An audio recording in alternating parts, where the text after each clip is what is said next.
आध्यात्मिक ज्ञान का अर्थ है भगवान को जान लेना, या यूं कहे अपनी आत्मा को समझ लेना। हमारी आत्मा भी कृष्ण ही है। इस जगत का हर कण भगवत गीता के अनुसार श्री कृष्ण से ही विस्तारित है। अध्यात्म हमें संसारिक दुनिया की मोह माया से मुक्त करता है।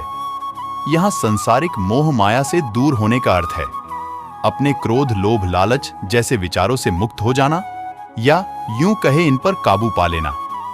हमने भगवत गीता को बड़े ही छोटे स्वरूप में लिखने का प्रयास किया है, जिसमें कुछ वास्तविक जीवन के उदाहरण देते हुए भगवत गीता का दिव्य समझाने का प्रयास किया है। इस अध्याय में भगवान अर्जुन को बताते हैं ज्ञान का रहस्य और विस्तृत विश्लेषण। यहाँ भगवान बताते हैं कि ये ज्ञान उन्होंने सूर्य को बताया था, और वो बताते हैं कि ये ज्ञान बहुत ही गुप्त विषय है। ये ज्ञान करोड़ों वर्ष पहले सूर्य को दिया था, और समय के साथ अधर्म के बढ़ते हुए ये ज्ञान विलुप्त हो गया।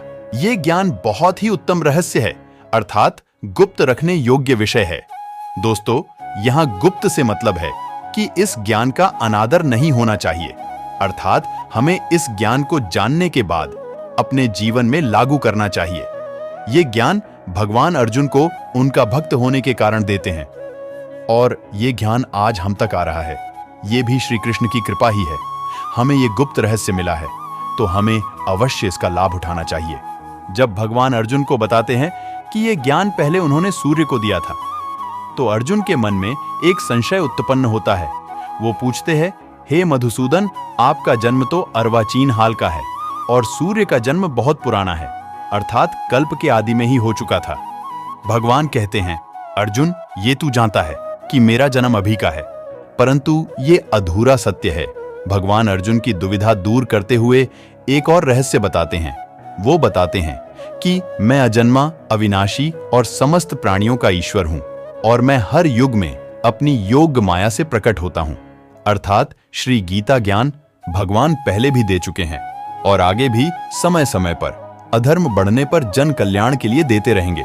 जब जब धर्म की हानि होती है और नीच अहंकारी व्यक्ति बढ़ जाते हैं, और वो ऐसा अन्याय करते हैं कि जिसका वर्णन नहीं हो सकता, तथा असहाय व्यक्ति पशु आदि कष्ट पाते हैं, तब वो कृपा निदान प्रभु अपनी योग्य माया से दिव्य शरीर धारण कर समाज की पीड़ा को हरते हैं। सृष्टि में कुछ व्यक्ति ऐसे भी होते हैं जो भ्रष्टाचारी होते हैं और खुद को ईश्वर समझते हैं, और किसी भी गलत काम से नहीं डरते हैं। तो इस प्रकार के व्यक्ति को दंड देने के लिए भगवान आते हैं।